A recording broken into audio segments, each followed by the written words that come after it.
Alright, back again. This is gonna be my last video in this series, hopefully, if it doesn't run in for so long. Alright, so now I'm gonna talk about the gameplay before the multiplayer. The gameplay in Call of Duty has always been fast paced, run and gun. You know, don't have to be on a team to do good. You can do good solo, go lone wolf, and you'll still manage to pull up a really good score. So yeah, the gameplay in this game is less tactical and it's more like arcade style gameplay. While on the other hand, Battlefield 3, it's more of a tactical, like you rely on your teammates. It's more it takes more like strategy involved rather than just rushing in, running around like a chicken with his head cut off. Because most times, if you try to do that, you'll get shot down by like a sniper or someone like just at an objective waiting. So now talking about gameplay, you're probably wondering which game has more campers. Honestly, the two games that have the most campers is really hard to decide. Modern Warfare 3, I've been seeing more and more campers as the day go on.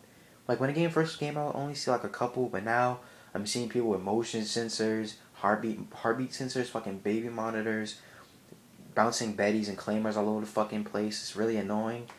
While in Battlefield 3, it is allowed to camp for the most part, but if you're not camping for your team, like if you're just camping for yourself for your own benefit, then you're a faggot and you should not do that.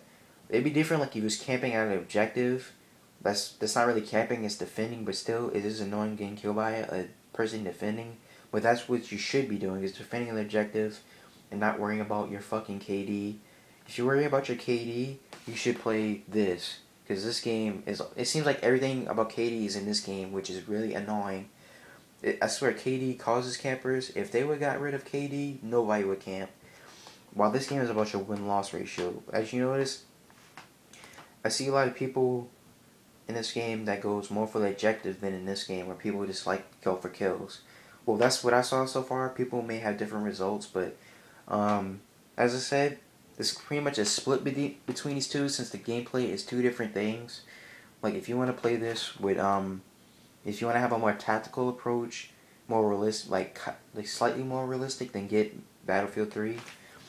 Or if you want to have a more arcade, run and gun, impatient, like having a blast, just running around, then get this game.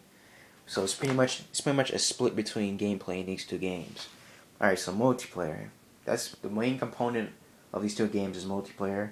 So we're gonna see how these two stack up. Alright. So in Modern Warfare 3, the multiplayer has a plethora of game modes. There's a hardcore playlist, which is basically reduced health and no radar, and a regular playlist. Like it has a bunch of game modes like the infamous Search and Destroy, Team Deathmatch. There's new modes like Kill Confirmed, Team I think it's on Team Capture or something like that. Compared to Battlefield 3, it pretty much has the same modes. There is some new stuff. I believe there's like a squad rush, if that isn't already in Bad Company 2. There's not a lot of game modes as Modern Warfare 3, but the games in fucking Battlefield can last up to half an hour, and I'm not shitting you. While I say like the longest that I played a Modern Warfare 3 game for was like probably like 10-11 minutes. I was on like Demolition. While in Battlefield 3, I almost played a game for like 26 minutes. That was like a rush match. That was crazy. So yeah, the games are definitely longer in Battlefield, since there are a lot more people playing, which is another point I'd like to bring up, that Battlefield 3, I think it supports 12 players on each team. On PC, it supports like 30, I think it's 32 on 32, which is fucking crazy. While in Modern Warfare 3, it supports 6 on 6, and at the most 9 on 9. I think on PC you can play, like, it's more people playing.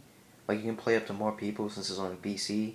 Like, this game has 64 people playing at once, and that's an achievement, compared to, like, only, like, 12, 18 people playing. And I think there's more people on PC, which I'm not sure.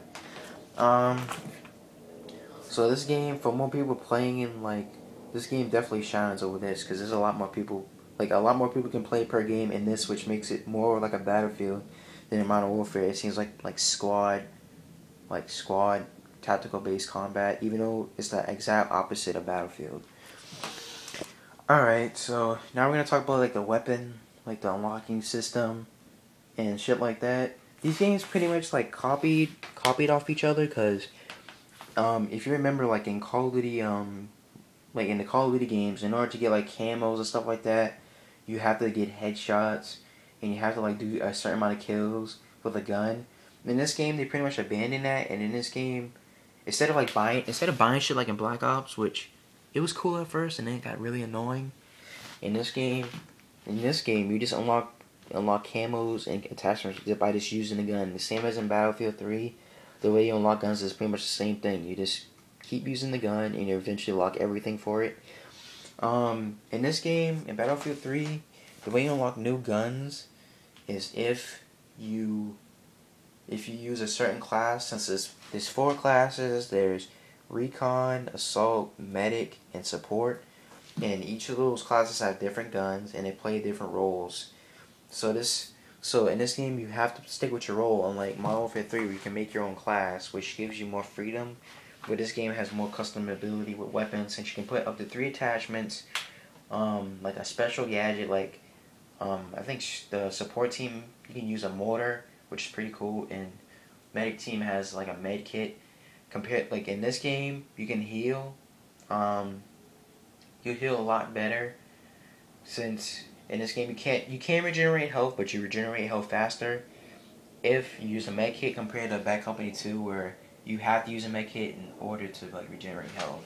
In this game, you just regenerate health, which I really am tired of these games where you just regenerate health out of nowhere. Like, all you have to do is just, once you get hurt, you go to a corner, you wipe the jelly off your screen, and you're perfectly fine, which is bullshit. At least this game keeps it kind of realistic. So now we're gonna what's next? So I pretty much talked about the whole core of unlocking things. Now actual multiplayer. So I'm gonna give my final verdict now on which of these 2 games is the winner of the year. You want to know which game is the best? Well, you don't want to know why I say none of them. You want to know why I say none of these games are good? Because I said this before in my Battlefield 3 review, that this genre of game is different from this genre of games.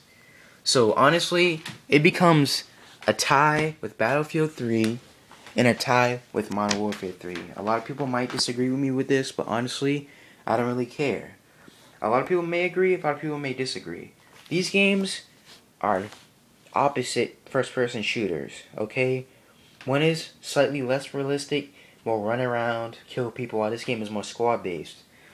So, my final verdict is both these genres is a tie. It all depends on which gameplay you want. You want slow-paced?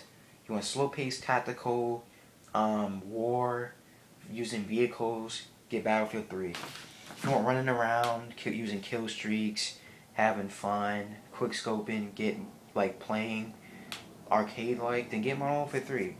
Both games are good, and even though I gave Modern Warfare 3 a slightly higher score, both games are equal pretty much. Not in terms of gameplay, but in terms of just like the fun factor.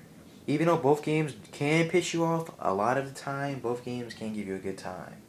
So honestly, if you want to know which game you should buy, it all depends on either what your friends are playing or what you want.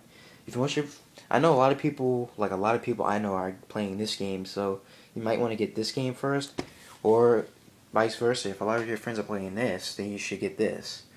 So that's my final verdict. Both of these games are pretty much the same.